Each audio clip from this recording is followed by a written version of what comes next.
हाँ, सीकर में अभी माननीय मुख्यमंत्री महोदय ने बजट घोषणा में सीकर को एक आयुर्वेद कॉलेज और एक योग एवं प्राकृतिक कॉलेज एकीकृत महाविद्यालय के रूप में सौगात दी है। नमस्कार, मैं हूं राजेंद्र मधुकर और इस वक्त आप भारत प्रेस से जुड़े हुए हैं। आयुर्वेद एवं भारतीय चिकित्सा विभाग सीकर की ओर से 6ठम आयुर्वेद दिवस पर आयोजित धन्वंतरी जयंती पर डॉक्टर सुरेश कुमार शर्मा से हम मुखातिब हो रहे हैं, जो कि उपनिदेशक हैं आयुर्वेद विभाग में। डॉक्टर साहब, ये बताइएगा कि आज कौन कौन से कार्यक्रम संपन्न हुए और आयोजन क्या था? देखिए, आयुर्वेदिक का जो महत्व है, अगर धन्वंतरी भगवान को हमें स्मरण करते हैं तभी जाके पूर्ण होता है। भगवान धन्वंतरी समुद्र मंथन से जो 14 रत्न उत्पन्न हुए, उनमें से एक रत्न के रूप में अवतरित हुए थे। आज के दिन उनका प्राकट्योत्सव मनाया जाता है। उसी उपलक्ष्य में हमने आज धन्वंतरी त्रयोदशी का कार्यक्रम यहाँ जिला स्तर पर इस योग एवं प्राकृतिक अनुसंधान केंद्र के इस हॉल में हमने संपन्न किया है। और इसका जो मूल उद्देश्य यही है कि सभी के स्वास्थ्य की अखंड स्वास्थ्य की कामना करना और भगवान धन्वंतरी हमारे पे सब पे कृपा बनाए रखें और जिस प्रकार की महामारी का जो काल चल रहा है, इससे हमें निजात दिलाएं। किन का सम्मान आज हुआ है? यहाँ जो हमने मुख्य रूप से सम्मान किया है, वो हमने मुख्य भामाशाह जो हमारे यहाँ आयुर्वेद के लिए उन्होंने बहुत ही कई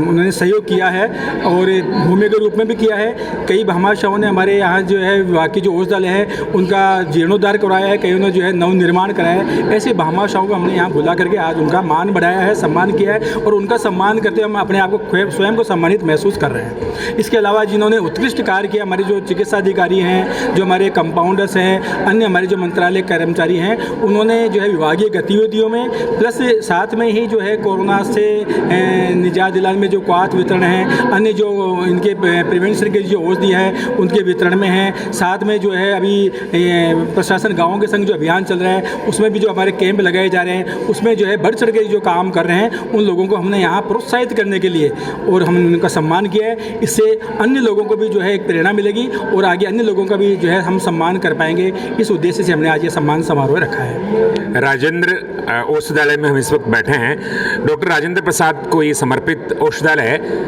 योग एवं प्राकृतिक महाविद्यालय की स्थापना यहाँ होने जा रही है। अभी कितने काम हो चुके हैं और कितने काम बाकी हैं?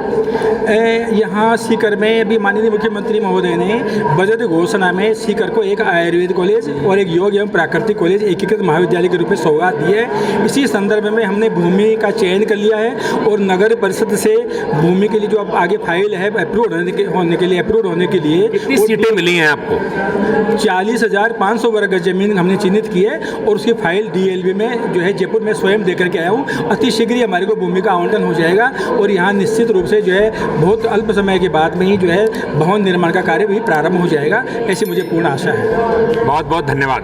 सबसे पहले तो मैं आप सभी लोगों का आभार व्यक्त करना चाहूंगा कि आपने इस कार्यक्रम में मुझे शामिल होने का मौका दिया। जैसा कि राजस्थान ने पूरे प्रदेश में हम एक ऐसी अभूतपूर्व एक बहुत बड़ी विपदा से गुजरे हैं, उसमें निसंकोच रूप से पूरे राजस्थान ने देश में बेहतर जो कोरोना मैनेजमेंट किया है और खास करके सीकर जिले में यहाँ तक कि समीपवर्ती जिलों से और दूसरे राज्यों से भी कई मरीज उस विपदा के समय यहाँ उपचार के लिए आए। तो यहाँ आप सभी ने, एलोपैथिक चिकित्सक और आप सबने जो शानदार काम किया है, उसके लिए आप सभी का बहुत बहुत धन्यवाद, आभार। निश्चित रूप से आपकी मेहनत का ही परिणाम था, क्योंकि जो आयुर्वेद की जो पद्धति है वो काम करती है कि उसके मूल जो कारण है उसमें वो काम करती है। जो आप लोगों ने काढ़ा वितरण का और जो इम्यूनिटी बढ़ाने के लिए जिस तरह की दवाइयों का वितरण किया, उससे जो कोरोना का प्रभाव है वो लोगों पर कम पड़ा और लोगों को निश्चित रूप से कोरोना की उस विपदा को सहन करने में और उससे प्रिवेंट करने में उसमें मदद मिली।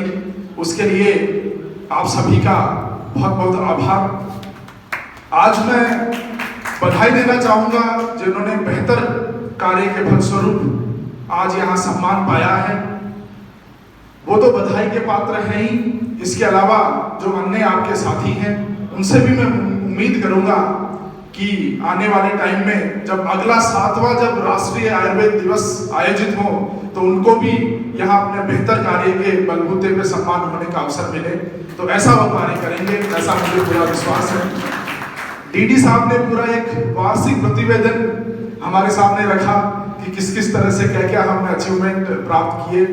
बाकायदा डीडी साहब और आपका पूरा विभाग काफ़ी एक्टिव रहता है हमारे पास, चाहे जमीन की बात हो चाहे दूसरी कोई व्यवस्थाओं की बात हो, तो ये लगातार हमारे संपर्क में रहते हैं और हम इनका यथासंभव जितना जल्दी हो सके पूरी मदद करते हैं, और जो भी चाहे भूमि आवंटन का मामला हो चाहे दूसरा मामला हो, इनको बराबर सहयोग देते हैं।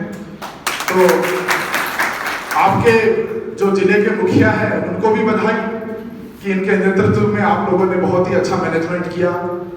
जैसा कि आयुर्वेद के बारे में माना जाता है एक बहुत ही जो प्राचीन हमारी चिकित्सा पद्धति है, और ना सिर्फ अपने देश में बल्कि विदेशों में भी अब जो आयुर्वेद की पद्धति का प्रसार है वो बहुत बड़ा है, क्योंकि ये हमारे ऋषि मुनियों की देन है, जो उनके वर्षों की जो तपस्या है, जो खोज है, उनके परिणाम स्वरूप ये एक ऐसी चिकित्सा पद्धति है जो कि ना सिर्फ रोग के जो तात्कालिक जो कारण है उसको खत्म करती है, बल्कि जो उसके मूल स्वरूप में जाती है।